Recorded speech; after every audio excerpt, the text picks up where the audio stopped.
I knew my sister might pull something at the wedding. I just didn't expect it to be that. The cake had been perfect. 3 tiers, delicate sugar flowers, champagne-infused sponge. 6 weeks of planning for something that looked more like art than dessert. And then Ashley tripped. Except she didn't.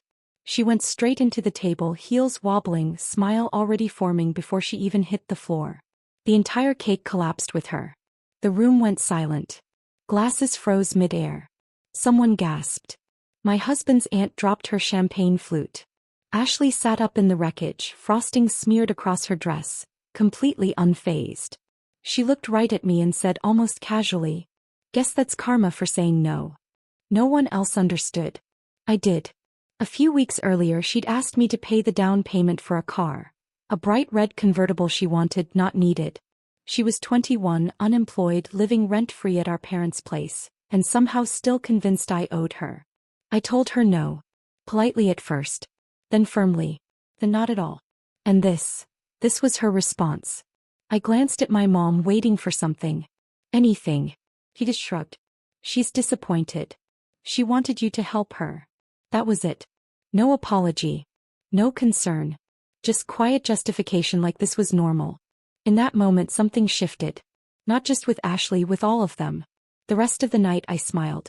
I thanked guests. I danced. I played my part perfectly. But inside I was already undoing things. Because Ashley had been planning her next move. San Diego. 2 weeks. She'd been talking about it nonstop. New apartment, new life, fresh start. What she didn't realize was how much of it depended on me. I had co-signed the lease. I had helped secure funding through a trust she barely understood. I had made the process easy, too easy. That night, while she slept off her wine and her sense of entitlement, I quietly pulled everything back. No drama. No announcement. Just signatures withdrawn. Approvals reversed. Access revoked. At 9:30 the next morning, the first notification hit her inbox. Funding rejected. Move-in blocked. By 10 o'clock she had called me 6 times. By 10:05 the text started, angry, frantic, all caps. By 10:17 my mom joined in. I watched it all unfold without answering. Ashley had never read the fine print. She thought everything was guaranteed. The lease, the deposit, the furniture she'd already ordered. She had even posted photos of empty boxes with captions about her new life, waiting in San Diego. What she didn't understand was simple. None of it existed without me. By noon she showed up at my apartment. Didn't knock. Just held down the buzzer until someone let her in. I opened the door before she could start pounding. Her face was pale, eyes wide, phone clutched in her hand like proof of a reality she didn't understand. "What did you do?" she demanded. I leaned against the doorframe, calm. I said no. I watched her through the hallway camera before I ever opened the door. Ashley was pacing outside my building, phone pressed to her ear, talking loudly enough that it looked like she wanted witnesses. Every few seconds she'd stop, gesture at nothing, then start again like she was performing a case instead of living one. I didn't let her in. I let her knock. 15 minutes. Then 20. Then the messages started. "You can't do this to me. I already told everyone I was moving. I put down a deposit. You said you'd help me. I quit my job for this. I'll tell everyone what a horrible person you are." That last one almost made me open the door. Not because it hurt, but because it was almost funny. She'd quit her job at a cafe. She showed up late to half the time, usually hungover or high off whatever her boyfriend handed her that week. It barely covered her phone bill. Still, she typed like she'd sacrificed something real. I finally replied, "Actions have consequences." 5 seconds later my phone rang. It was my mom. Not frantic. Not angry. Just tired. "She's outside your building," she said like she was reporting the weather. "Maybe just talk to her." "She tripped into my wedding cake," I said. "She's young." She was emotional. "She's 21, I said. And she laughed while covered in frosting. Pause. Then carefully, she said, "You promised to help her move." "I didn't," I said. "I told her to get a job and grow up." Another pause. Then the real reason surfaced, soft but sharp underneath everything else. "We weren't expecting you to cut her off like this," my mom said. "We were kind of counting on you to cover this. You know, we're still figuring things out financially." There was Not concern. Not accountability. Expectation. And underneath it, the same old math they always did. The $8,000 they still owed me. The favors they never repaid.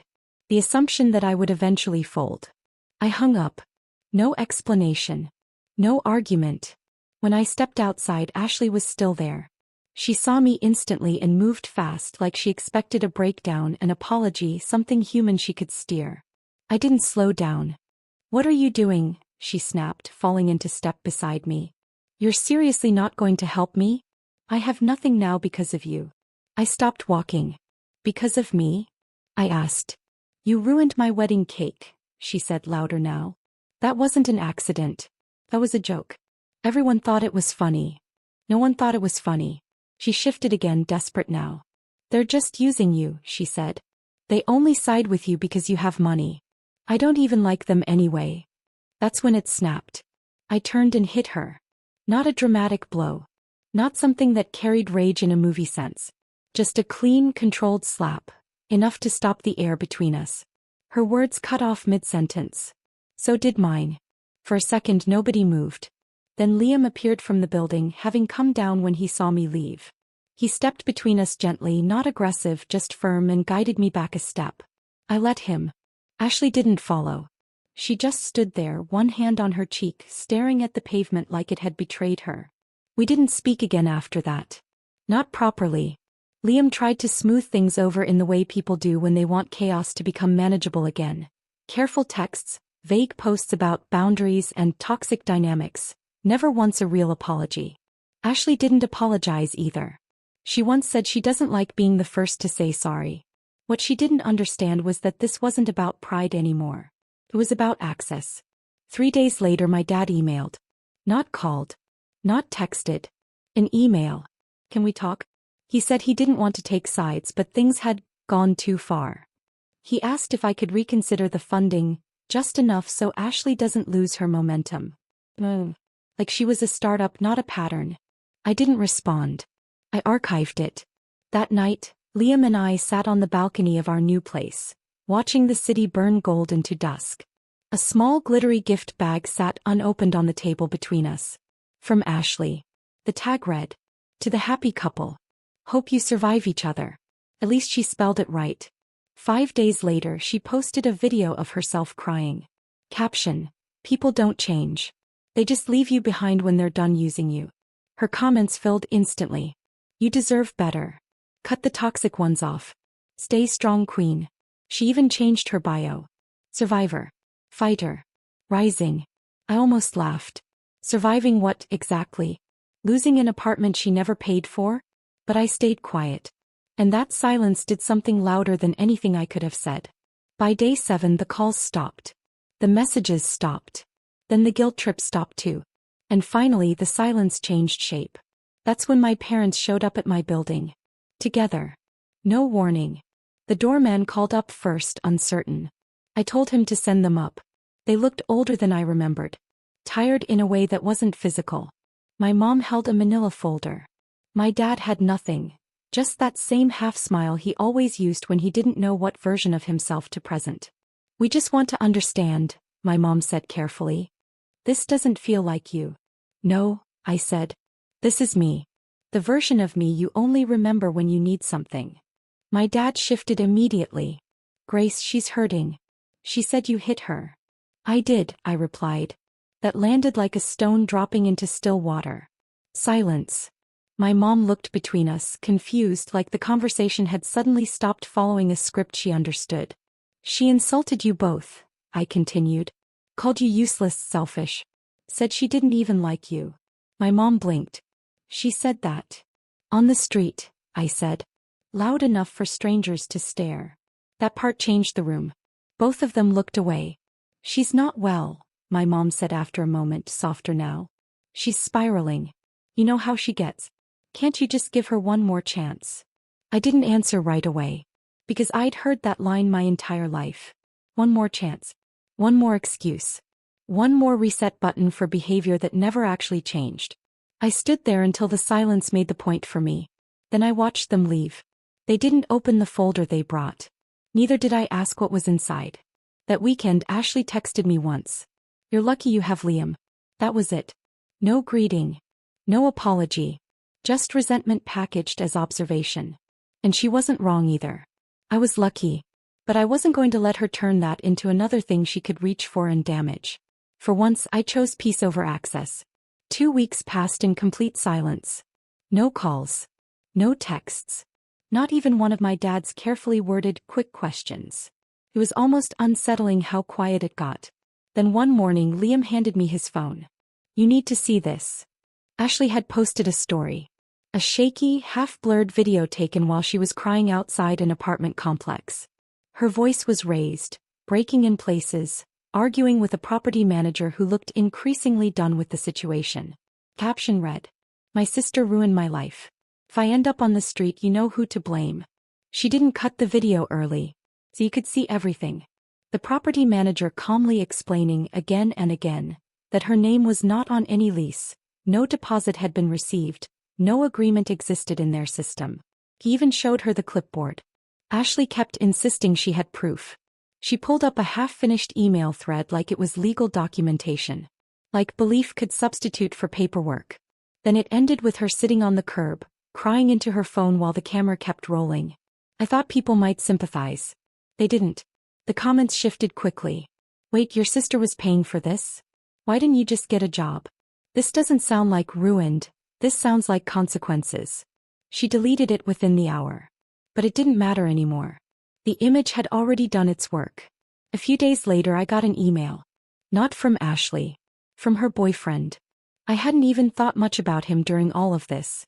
He'd always been in the background, present, then absent, then irrelevant again. "He'll know." He wrote.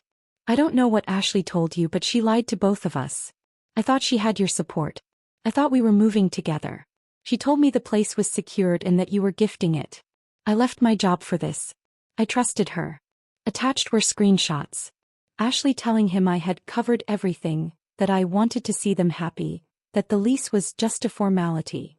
He ended the email with, "Sorry about the wedding. I didn't know she was going to pull that cake stunt." That was the last straw for me. I stared at that sentence longer than I should have. Because that was what it came down to for him. Not the manipulation. Not the lies. The cake. I replied with one line. "Good luck. You'll need it." A few days later Ashley showed up at my parents' house with luggage. I wasn't there, but my mom called me afterward. "She's staying here for a while," she said. "Did she apologize?" I asked. "Pause. She's going through a lot," my mom said carefully. "She didn't exactly say sorry." Of course she didn't. "Did she mention the money?" I asked. "No," my mom admitted. That night Ashley sent me a Venmo request. $3,500. Description, "For the cake since you're still mad about it." I just stared at it for a while. Then I declined it. And blocked her. Everywhere. I thought that would be the end of it. It wasn't. A few days later, something arrived in the mail. No return address. Inside was a plain white card. One sentence, written in uneven handwriting. "You'll regret this when it's just you and your money." There was a lipstick smudge at the bottom, like a signature she thought made it personal. I didn't feel regret. Not even a little. But I did feel something else settle in clearly for the first time. Ashley didn't want help anymore. She wanted damage. So I kept the card, not because I was afraid of it, but because I wanted to remember exactly what I was dealing with. After that, I changed every security code I had. Alerted the building manager not to let her up no matter what story she told. Liam suggested installing cameras on the balcony just in case. I said yes. I wasn't being paranoid. I was being realistic. I had spent years confusing Ashley's chaos for harmless immaturity. That illusion was gone. 2 weeks after the card arrived, Liam got a call from HR at his job. Someone had sent an anonymous report claiming he'd falsified parts of his background check. It didn't hold. The claims were vague, the dates didn't match, and his record was clean. But the timing landed too cleanly to ignore. He didn't tell me right away. When he finally did, he stood in the kitchen like he was waiting for me to say it out loud first. "I think it might be her," he said carefully. "I know," I said. I didn't cry. I didn't even get angry in the way people expect. I just opened my laptop and started building a record. Not against her directly. Through my lawyer. I sent everything I had been keeping without fully naming it as keeping evidence. Bank transfers, Venmo notes, screenshots, receipts from moments I had once called helping, credit card debt I paid off so she wouldn't fall behind, a parking boot I covered so she wouldn't miss a brand shoot she wasn't technically booked for yet, a co-signed agreement I had signed in good faith and she had treated like a guarantee of her future. My lawyer skimmed it, then leaned back in his chair. "You'll probably never recover it," he said. "But you can formally demand it. It establishes a paper trail." That was enough. We sent a certified demand letter. No emotion. No accusations. Just numbers. Total owed, $28,147.72. 3 days later my mom called. "Grace," she said, like she was trying to steady a table that had started shaking. "What are you doing?" "She's not okay right now." I didn't answer. Then Ashley showed up at my workplace. Security flagged her before she reached reception. She was already crying when they called me, insisting I would understand, insisting I had to come down. I told them very calmly that if she didn't leave they should call the police. She left. But not before picking up the ceramic mug I'd given her years ago, the one she used to keep in her car, and throwing it onto the pavement outside. It shattered cleanly. No dramatic sound. Just pieces scattering like punctuation. Inside the lobby someone actually clapped. I didn't ask who. That night she tried again. A message to Liam from a backup Facebook account. "I feel sorry for you. You married someone cold." He handed me his phone without saying anything. "Block her," I said. "I already did," he replied. 2 days later, I saw her post on a private story I wasn't meant to see but did anyway through a mutual friend's screen. I tried to make things right. I tried to be family.